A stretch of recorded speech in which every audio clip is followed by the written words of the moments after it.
Hi, folks. Welcome back. Another week goes by here. We're here with Getting It Right with Rick Wagner here on KGLN, KNZZ. And we are on several places across the internet and several places. And I appreciate your joining us here today. Yes, very much so.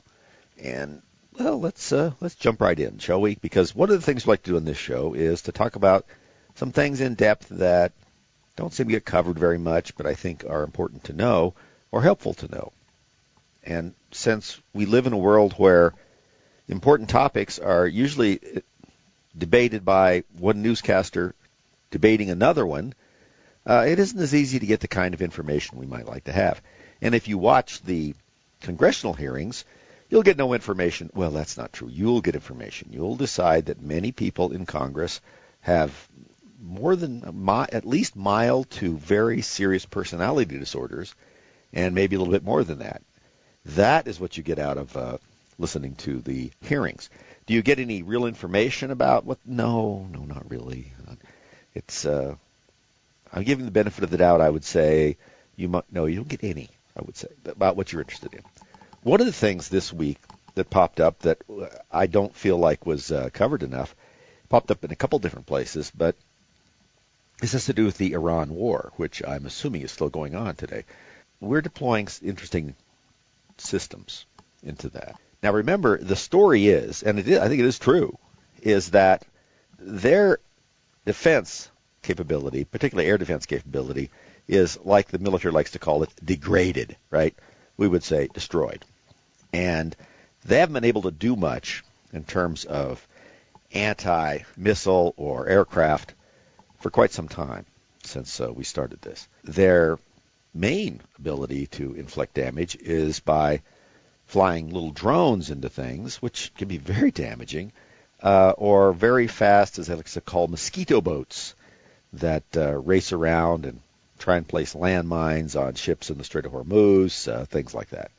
And they're very difficult for us to control because our military is gauged toward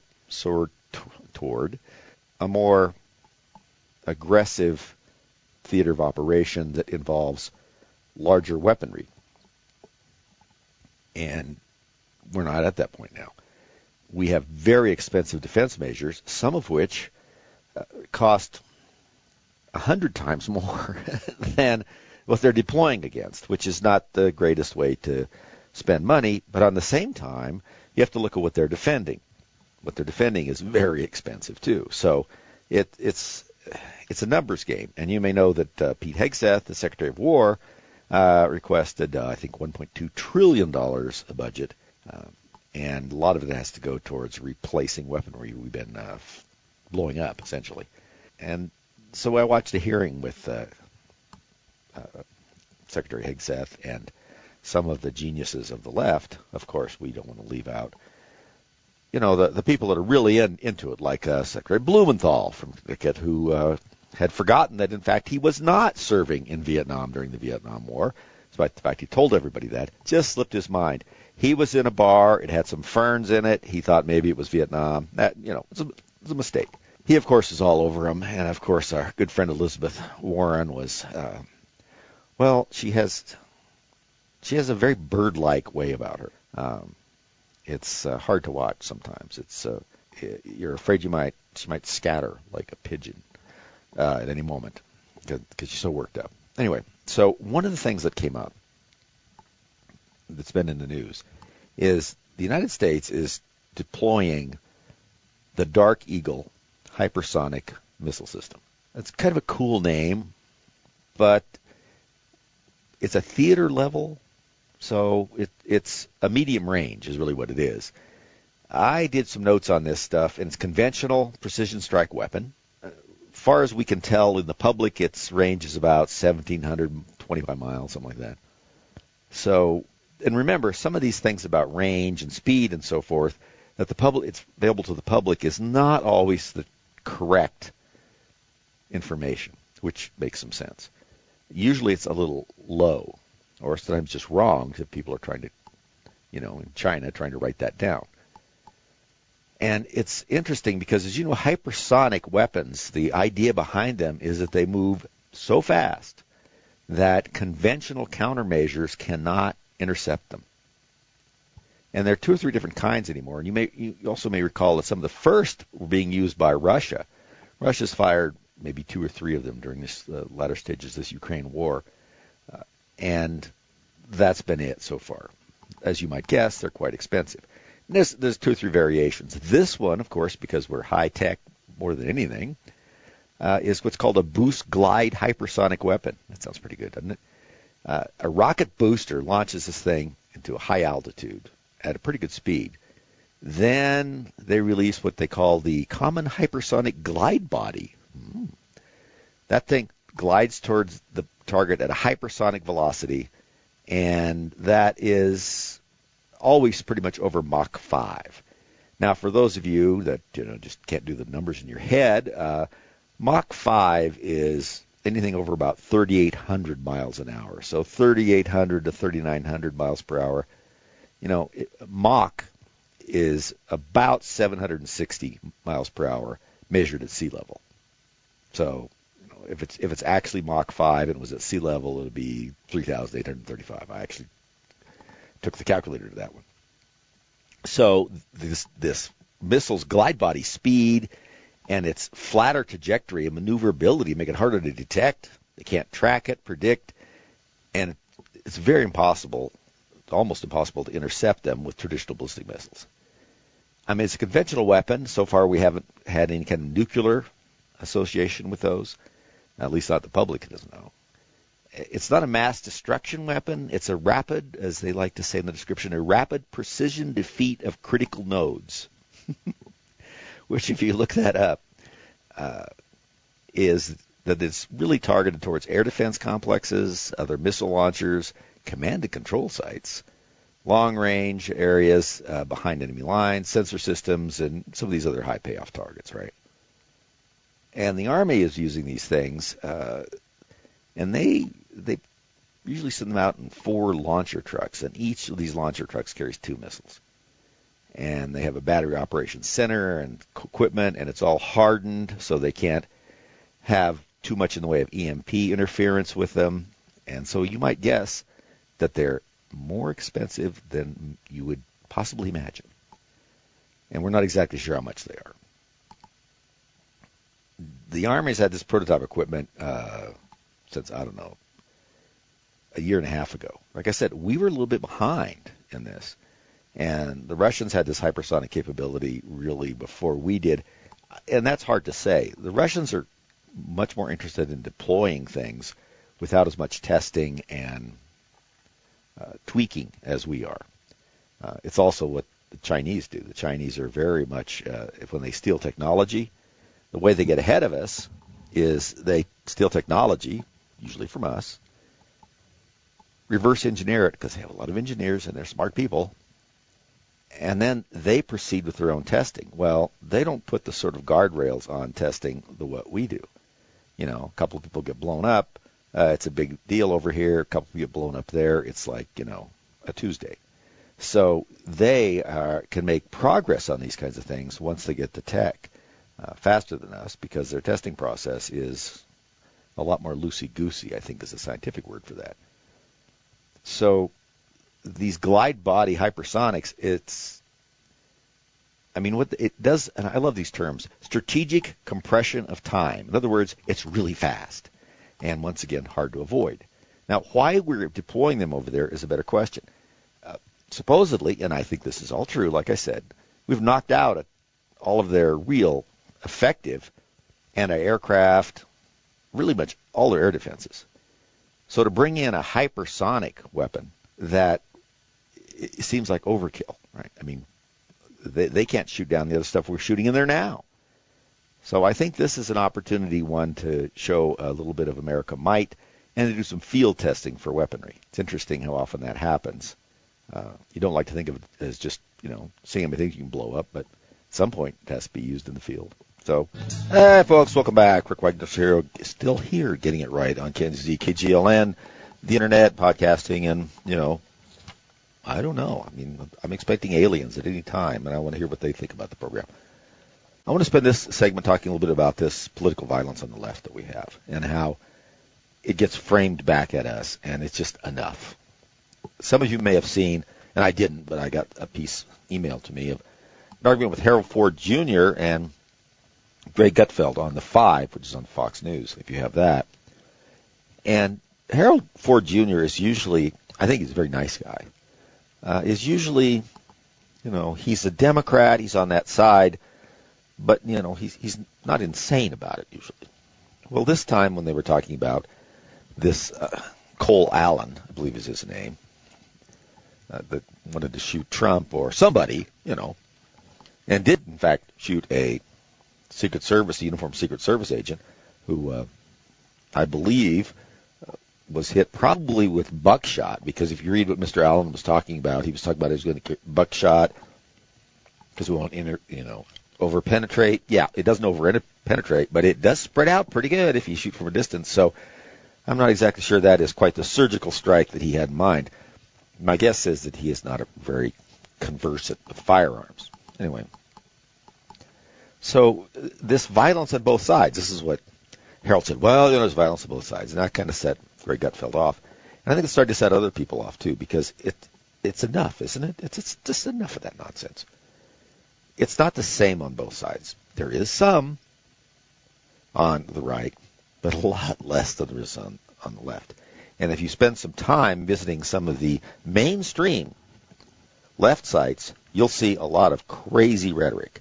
We're not talking about going down deep to somebody, that, the socialists of America for the overthrow of capitalism, just regular sites, Act Blue, stuff like that.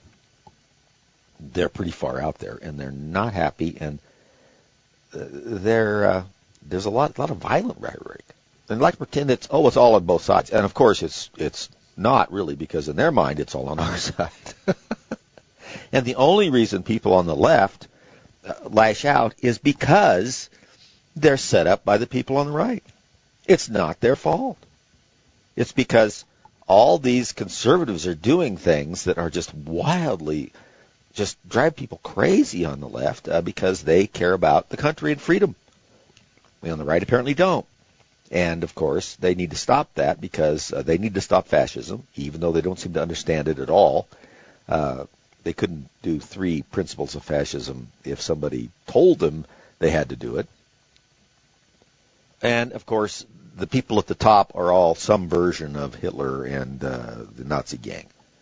So anything that happens there is sort of like a preemptive strike that, although could be considered, well, unfortunate, although it doesn't sound like it the way they view it, it was probably necessary. This is terrible. And we've allowed it just to degrade into that. I mean, it's not that the people on the left have created a culture of violence against the right is too often, it's just minimized. It's just rebranded as resistance. It's not even violence. We're just resisting. Well, you're not. You're being violent. I mean, this Cole Allen character, he's just a warning sign. I mean, he went to Washington, D.C., California. He was armed with all the weird stuff, by the way, and tried to assassinate President Trump or his cabinet or somebody in that line. We'll let the courts decide his guilt, determine what's going on. But this language matters. We're still getting this stuff that we don't know what his motive is. Yeah, we do. I mean, we don't have to interpret it from anything. He told us. He wrote it down. He did it live. He was texting while he was hiding out in the hotel about what he thought about things. I mean, what do you want to do? What do you mean it's hard to establish a motive? I mean, this guy was trying to tell everybody that wanted to listen what his motive was. And he's not too obscure, all right? I mean, if you're on the right now to these characters, you're not just wrong anymore. You're a fascist, you're a Nazi, racist, illegitimate. I mean, I could go on. Many of the terms they use, they don't understand. As I've said before, this bothers me at a different level. But let's look at some examples on the left that they never seem to think about. And this is the first one's going to leap to mind. This is the Steve Scalise thing. Remember in 2017, the Republican members of Congress were practicing for a baseball game, and Steve Scalise was nearly killed? Look, that wasn't random street crime. That was aimed at Republicans. as Republicans. I was a Bernie supporter, and apparently he thought that would be a good idea.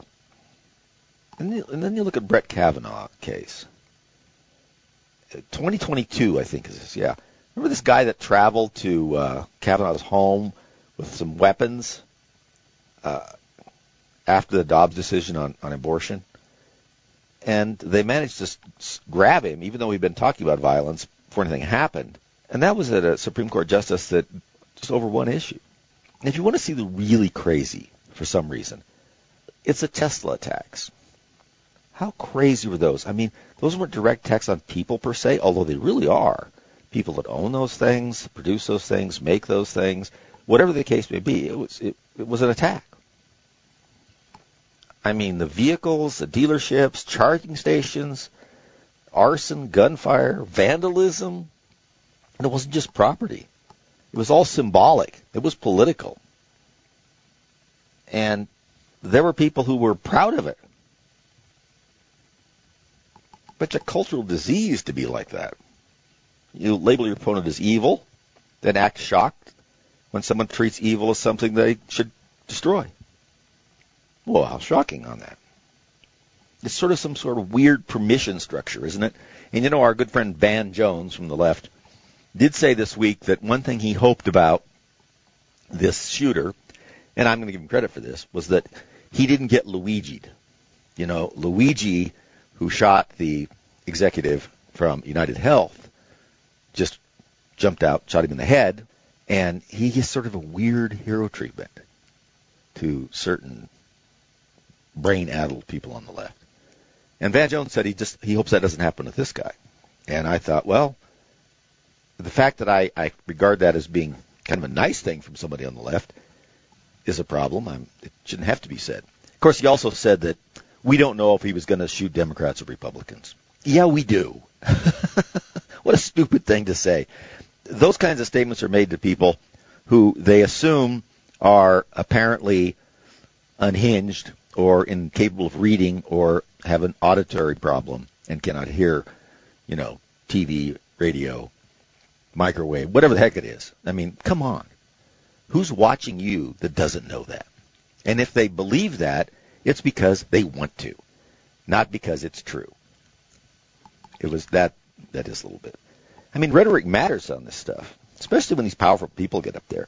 And now, some of these people look like clowns to us because we're very familiar with their past. We're very familiar with their positions on things. We watched Chuck Schumer flip-flop in the last 20 years on anything that's convenient and act like it never happened before. And a lot of these guys are like that. Hakeem Jeffries, okay, he's on the short bus, and he's an Obama impersonator. That's what I think. I think he's a guy that rides a short bus, and not even in the front seat on the short bus, and wants to be Obama, but just not very good at it. It's really interesting to watch the guy. Anyway, everything's on the table. Really? Thanks for telling us that. We already know that everything's on the table with you characters. You get powerful people in positions. Nut jobs out there have enough trouble keeping themselves balanced, if you want to call it that, without having people that they see as leaders of their side of the movement saying crazier and crazier things.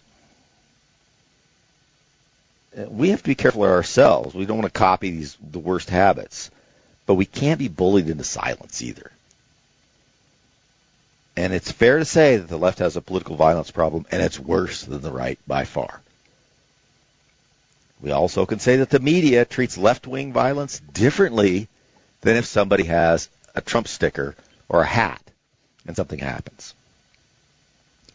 And they need to start saying that dehumanizing people on the other side, like that they are cardboard cutouts of something, has to stop. Political violence doesn't begin with somebody picking up a gun. It begins when a culture teaches people that their opponents are not fellow citizens, but they're some kind of monsters. And once that happens, any kind of government, democracy especially, it's in danger. Being violent isn't activism. That's what we're talking about. Remember, it's resistance, right? We've called violence as some kind of, activist or organizing principle. It just kind of crept in there. Arson isn't some kind of justice because you're mad at something and you're making a statement. That's not right. Assassination is not resistance. It's a moral and judicial crime in any situation. I mean, if the left wants to lecture us about democracy, they first need to stop making excuses for people who attack democracy in the name of democracy all the time. Anyway, we're back, and I wanted to link this segment up. I try and sometimes keep the segments different so we can talk about different things, and that are all sort of under the overarching sort of thinking, perhaps. But one of the things we were talking about, especially in the first segment, was about this hypersonic missiles, right? Well, you talk about things like that, and there's a lot of science that goes into that. Rocket science, correct? And people kind of hear that, but they don't hear the big part of that that's also really opening up for people in this country, and that is jobs that make things. Because all this stuff, your hypersonic missile and all that kind of thing, somebody has to actually make it. Can't just live in somebody's head. And frankly, lots of people who are good at making things are also good at refining them. When they're actually making them, say, hey, this might be a better way to do that, or this might work better as a technique in making it, or something like that. So that's where science and the brainy class in that area meet the brainy class in the hands-on place. And that's changing the way things are happening in America and a lot of other places across Europe and really pretty much everywhere that, doesn't have people still running around with pointed sticks, which is, of course, where that parts of Los Angeles are going to end up at some point. But so what's really going on? And most of us are aware out there that college is not a good deal anymore. Now, we don't want to say that college is something that is useless, because there are jobs that you need to have that kind of education in. You need to have the practical knowledge that you get in college about things, mathematics, science, tech. And it's also important, by the way, while we're here, that you have some kind of idea about what makes things go around. And I don't just mean in the sense that what powers things, but you need to understand a little bit about your history, your culture, a little bit about philosophy, those kinds of things. And we ought to be getting that, whether we go to college or not. We ought to be getting it somewhere in our basic understanding of the world. People used to do that. I've talked about this from time to time. If you go back and take an 8th grade test from, say, 1950, you will find that it is very difficult. Difficult in mathematics, difficult in history, and it touches on all sorts of things. It became sort of a joke would say, hey, he's got an 8th grade education. Well, an 8th grade education in 1940 probably, or let's say even 1935, that an 8th grade education at a decent school put more things across the plate that you might use in reasoning, understanding the world you live in, understanding where you came from, how to think about things, and also, that's right, how to build stuff. And we just sort of drifted away from that. So it's important to sort of see how, the future may not belong to people who spend all their time on laptops. We used to say that, learn to code, move to a high-cost city, join the knowledge economy. These other jobs, plumbers, welder, machinists, mechanics, all those people were, that's the old economy, right? You really saw this with the left. You heard this out of the Biden administration especially. Yeah, that's not true. That's not the old economy. It's just part of the new economy. Now, artificial intelligence is not coming for a job as a plumber. I mean, it may know a lot about plumbing. You may be able to ask it for some pretty good questions, but it can't do anything. It's coming from the job that you do a lot of emailing. That's going to make a difference. Jobs where you look at memos and you put things together, and basic coding and things like that they used to say that everybody should learn. Yeah, that's where there's going to be a change.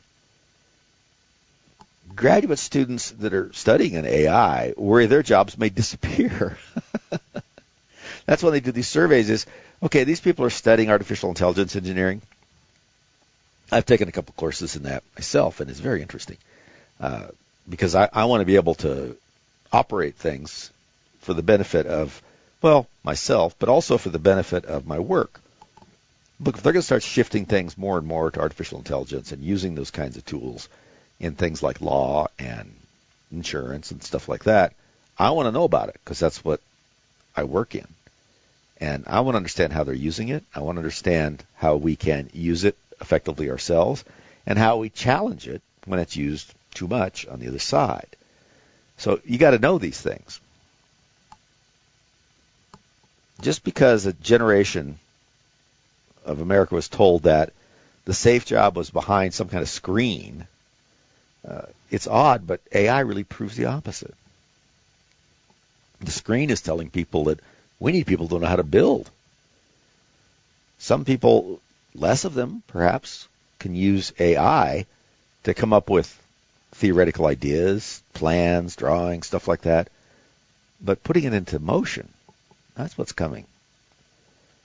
And I've been talking to people who are thinking about going to college and this and that when I run into them. And, you know, they're waking up to this.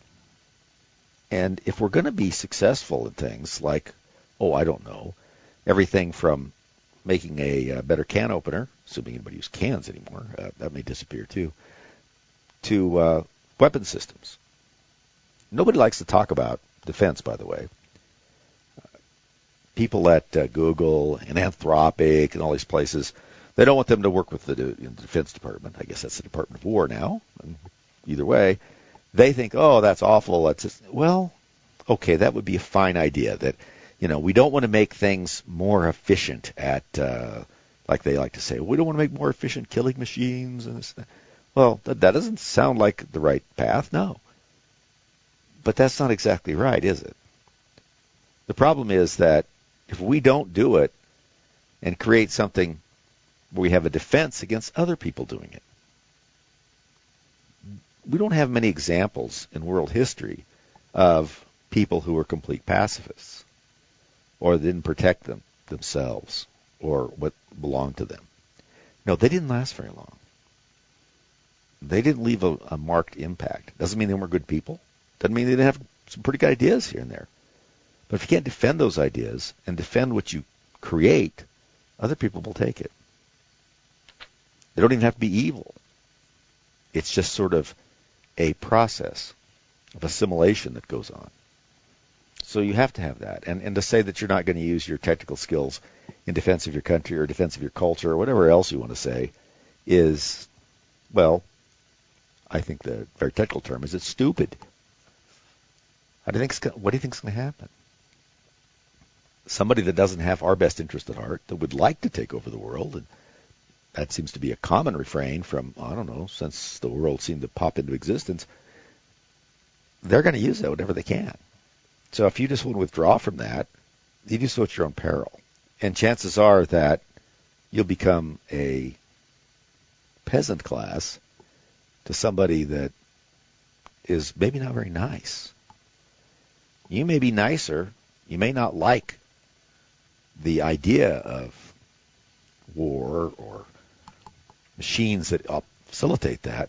But if you don't have them, somebody else will use them. So this digital economy and so forth that we're talking about is widespread. And it's everything from how your cars drive or drive for you to military applications like we're talking about with the Dark Eagle hypersonic missile. It influences everything. And some people are figuring that out. And what's really nice about it is a lot of them are Gen Zs. You know, the last generation we have that was born completely into the information age and the screens. They don't know what the world looks like without, seeing it over the top of their laptop or their cell phone. And they're starting to get it. It's very interesting because if you look at Gen Z's problems, and there are a lot of them, is that they don't integrate well with other people. They have a hard time in social settings. They are not necessarily upwardly mobile, and a lot of this comes about the fact that so many of them came of age during our pandemic psychodrama. And they were an age that is pretty, let's say, easily influenced. And a lot of them just didn't develop much social skills. And they didn't have to, because they lived online, they lived in the pocket with their cell phone, that kind of thing. And so when they're released into the wild, sort of like if you raise a grizzly bear and turn it into the wild, it doesn't know how to hunt, it's going to have problems for a while. Same kind of thing with a human. So they're looking to say, okay, how can I make my life meaningful? How can I get a leg up? And really, getting a leg up right now is very difficult. This big gap that we're having, and this isn't the same kind of thing that Elizabeth Warren or the other nut jobs are talking about. It's the fact that for a variety of reasons, we've made a lot of what we think of as middle class success much more difficult. And because we made it much more expensive. And then we haven't come up with the tools to bridge that gap. I mean, things have always gotten more expensive. I always like looking back at the value of $1 or something like that from a few years before and just see what it's like. Like, if you went back and let's say you took $5 back in time with you, and you weren't arrested for counterfeiting. Instead, you took that $5 and you bought something in 1925. You have no idea how much further that would have went. And the fact that we've had an inflationary spiral in the last 20 years that has had an enormous impact on the value of the money that you have in your pocket has something to do with why it's difficult for people just starting out to bridge the gap between not having anything and acquiring something. So all of this folds into this idea that, okay, what's the bridge here? Is it getting my degree in DEI? Should I spend all my time in African studies like Zohan Mandami in New York, and then try and run a major city? If your job is to run into the ground, I mean, you've got a real good training for that. Is that what you want? Now, this doesn't mean that some of these things aren't viable in terms of something to be interested in. There's also other things to be interested in that may not have a payoff right now. But at some point, if you're going to make this gap, you have to match up what you're doing with what's necessary. So when you have $80,000 in debt and you can't get a job that pays over $40,000, it dawns on you that maybe you didn't put yourself on the right path. So more and more people are starting to see that the trades are a way of making a lot of money and doing well. And the scary thing is, when you start looking into it, is how hard it's become to find people to fill certain positions. Now I have some notes here about what we're seeing, but here's a piece that is, I think, really important, is that the generations, the baby boomers, Gen X, if you want to call it that after that, whatever, they're moving out of the workforce. And they have, for the most part, especially the boomers, have been involved in the economic rise of the country to the point where if they've worked hard, they've accumulated a lot of, I always hate to say wealth. It always makes you sound like you're Scrooge McDuck. But you've accumulated a lot of financial stability if you've done anything right. And you haven't been unlucky. And as you move through, you get to the point where people leave the workforce. They leave the workforce, and they leave it with a lot more money. I mean, one of the wealthiest cadres in the society right now are people, over 65 in terms of how much wealth they hold. The idea that everybody that's older is having some sort of money problems is just not true anymore. We fixed the money machine to a large extent in the 50s and 60s and then accelerated it through. And now we've set a high standard so that the generation that comes behind, say, millennials, who have sort of ridden the coattails of Gen X and a little bit of the boomers, are maybe one of the first ones who are having a hard time expecting to do as well or better than their parents or their grandparents. I think that's very interesting. I think if you talk to people, especially people older than you, it's interesting how much more optimistic they were. And you see this in the culture. I've talked about this before because, I like cars, motorcycles, anything else that, kind of moves. But if you just look at the things that were in the culture, say, and I think this is really true, starting in the 50s, mid-50s, you really started seeing production of things pop up.